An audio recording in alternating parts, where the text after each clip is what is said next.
Hello friends, let us now learn some important points, just one-liners on the disease emphysema. We are just going to deal with the one-liners. Okay, so in emphysema, if you see, there is irreversible damage of air spaces distal to the terminal bronchioles.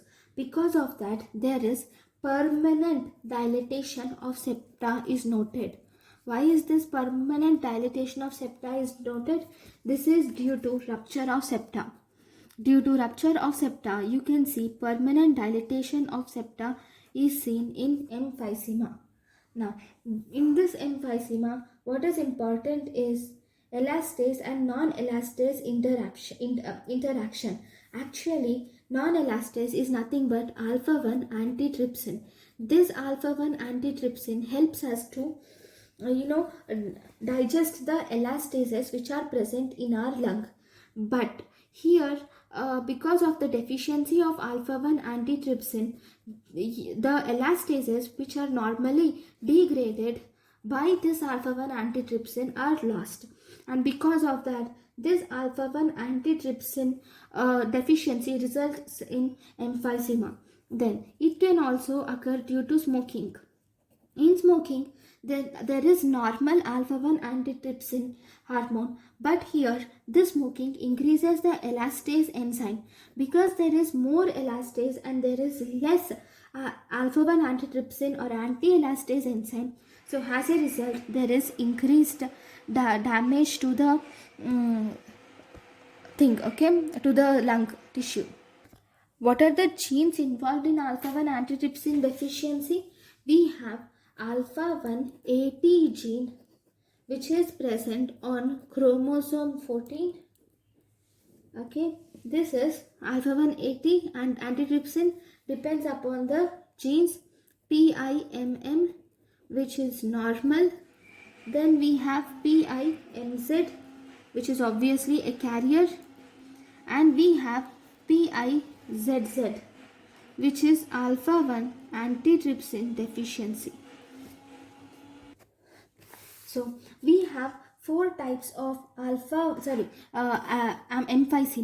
Okay, emphysema, we have centriacinar emphysema, then we have pan-acinar emphysema, and we have distal or septal emphysema or irregular emphysema.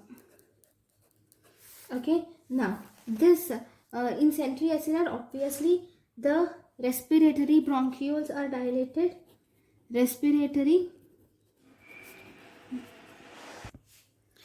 Centriacinar, in this respiratory bronchiole is dilated.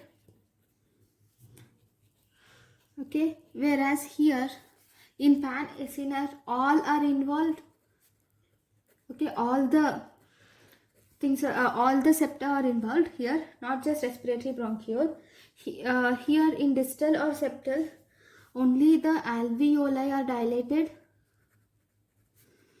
Because the alveoli are only dilated, it will lead to spontaneous pneumothorax. Whenever this alveoli is ruptured, it leads to spontaneous pneumothorax. Obviously, irregular has namespace.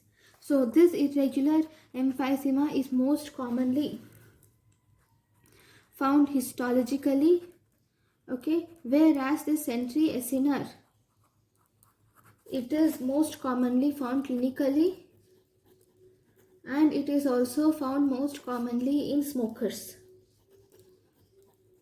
Okay, and it is unilateral. Whereas in pan-acinar, it is most commonly found in alpha-1 antitrypsin deficiency. Right? Now, what do you see clinically? You see pink puffers are seen in emphysema. Clinically, if you see pink puffers, where you see barrel-shaped chest, and to compensate the loss of parenchyma, they overventilate. Then, this is about the emphysema.